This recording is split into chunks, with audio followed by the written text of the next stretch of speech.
गुरुदेव रविंद्रनाथ टैगोर ने एक बात कही थी। उन्होंने कहा था अगर भारत को समझना है, अगर भारत को समझना है, बैठ गए आप। तेरा बाप आया। स्मृति जी, आप गुजरात से एमपी हैं, बड़ी वकालत करती हैं आप नरेंद्र मोदी की, उनकी सरकार की। लेकिन हम देख रहे हैं अरविंद केजरीवाल गए गुजरात में, उन्होंने टेस्ट किया और उन्होंने कहा कि सारे के सारे जो विकास के दावे हैं बिल्कुल झूठे हैं।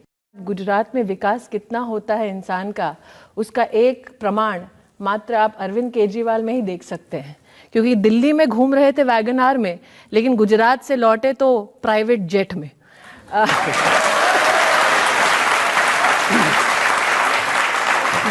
गुजरात में स्वास्थ्य के साथ साथ, आर्थिक स्वास्थ्य के साथ साथ इंसान का निजी स्वास्थ्य भी इतना अच्छा है कि केजरीवाल जी तो दिल्ली में खांसते थे, वो गुजरात में जाकर अपनी खांसी भूल गए।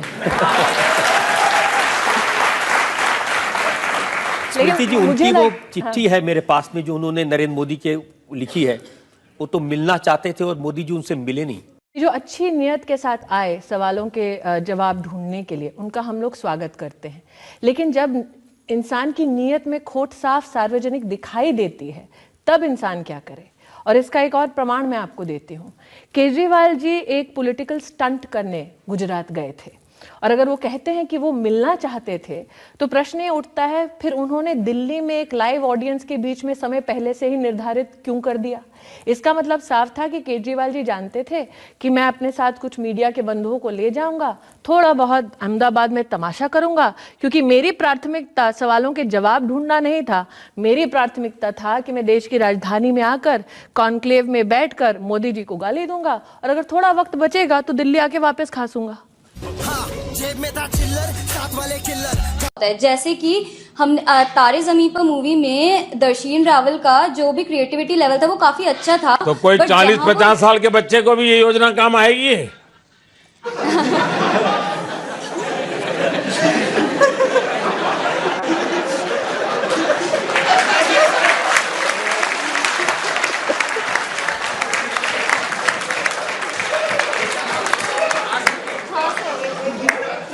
हाँ सर, आएगी।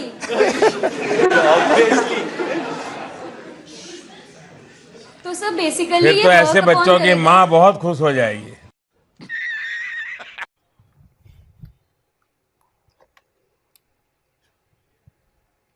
ये पबजी वाला है क्या? मेरा आपसे एक सवाल ये है, आप जाहिर है प्रधानमंत्री के काफी नजदीक हैं।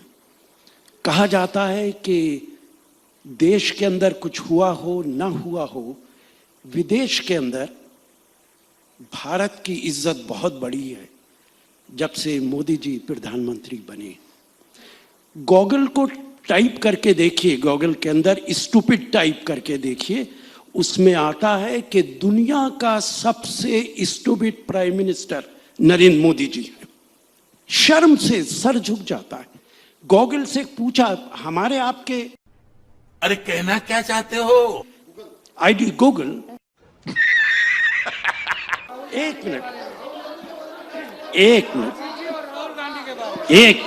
राहुल गांधी स्टूपिड है। देखिए, सबके पास में आज तो मोबाइल फोन है, उन्होंने चेक किया, उन्होंने कहा ऐसा गूगल पर कहीं नहीं है। रजत, गूगल के पीछे एक चीज सत्य में समझना पड़ेगा। कोई भी चीज हम सर्च करने जाते हैं, उसमें एक चीज समझनी चाहिए कि जाकी रही भावना जैसी, प्रभु मुहूर्त ने देखी वैसी। आप जैसा शब्द डालेंगे गूगल में, वो उसी तरह का सर्च आपको करके देता है। वो एक एल्गोरिथम है, राशिद साहब, it's an algorithm. It always follows the pattern of your search, so it is not a gospel, it is a pattern. सबसे अनुरोध करती हूँ कि मैं जवाब दे दूं। ऐसा है कि आज सार्वजनिक तौर पर दो प्रकार के प्रमाण आपको मिले।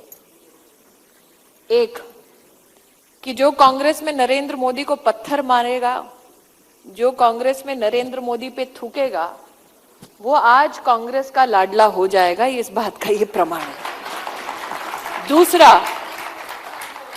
दूसरा नरेंद्र मोदी के प्रति जो विष है वो कहीं ना कहीं मर्यादाएं इतना लांघता है कि लोग भूल जाते हैं कि अब वो देश के प्रधानमंत्री हैं। देश के प्रधानमंत्री के बारे में कहते हैं तो राशिद भाई एक महिला मंत्री को क्या कहते हैं अपने इस प्रश्न में?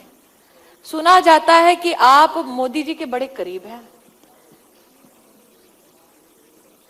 इस विष के साथ हर दिन जीना पड़ता है। और फिर रजत जी आप कहते हैं स्मृति ईरानी को गुस्सा क्यों आता है? आज इस सभागार में जितने लोग नाराज हुए वो शायद सबके सब भाजपा ना समर्थक हैं, ना सबके सब भाजपा वोटर हैं, ना कोई यहां पर सबके सब मोदी फैंस हैं। लेकिन उनका आक्रोश इस बात पर था कि जब आप लांछन लगाते हैं प्रधानमंत्री के पद पर, तब आप भूल जाते हैं कि यह पद किसी पार्टी का नहीं, राष्ट्र का है। तो राशिद भाई से मैं इसलिए नाराज नहीं होती क्योंकि जब मुझे ऑफिस में मिलते हैं तो उनके सुर बदले हुए होते हैं। इतना ही कहूंगी राशिद भाई, आप उम्र में ओहदे में मुझसे बहुत बड़े हैं। नेता के नाते तो आपसे विषयों पर मैं तर्क कर सकती हूं, लेकिन छोटों के सामने संस्कार का जो प्रमाण आपको प्रस्तुत करना चाहिए था, आज आपने उसमें अपने आप को मात दे दी। आपके इन शब्दों से ना मोदी आहत होंगे ना उनके समर्थक, लेकिन हाँ, जनता के सामने आपकी जो एक इज्जत थी उसमें शायद आज इजाफा नहीं हुआ है।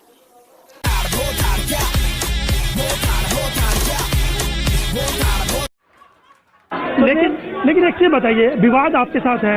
नरेंद्र मोदी ने सबसे कम उम्र की मंत्री बनाया, आपको एचआरडी जैसा बड़ा पोर्टफोलियो दिया, और डिग्री का विवाद, डिग्री आप ग्रेजुएट हैं, अंडर ग्रेजुएट हैं, लेकिन क्या खूबी लगी आप में ऐसी?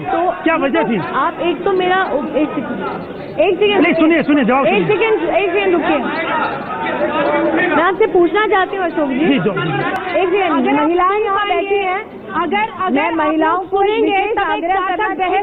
बड़ी शांति से सुन लीजिए। अशोक जी का भी सवाल शायद इस गहमा गहमी में आपने सुना नहीं। किसी ने सुना? अशोक जी ने, और महिलाएं ये मैं क्या कह रही हूँ वो थोड़ा सुन लीजिए। अशोक जी ने मुझे देखते हुए कहा, भाई मोदी को आप में क्या खूबी नजर आई कि आपको मंत्री बनाया? मेरा सवाल ये था, नहीं मेरा सवाल ये है, स्मृति जी सवाल देखिए, मैंने ये कहा कि डिग्रियों को लेकर विवाद है कि कम पढ़ी लिखी महिला का एचआरडी मंत्रालय दिया गया। अशोक जी, आप ये सवाल कभी किसी पुरुष से पूछते हैं? अशोक सिंघल, आप में ये हिम्मत कभी एक आदमी से पूछने की नहीं होती। ये पूछते हैं। एक सेकेंड, आपने जिस लहजे से पूछा वो लहजा इतना गलत था कि सबने उस पर अपनी आपत्ति जताई है।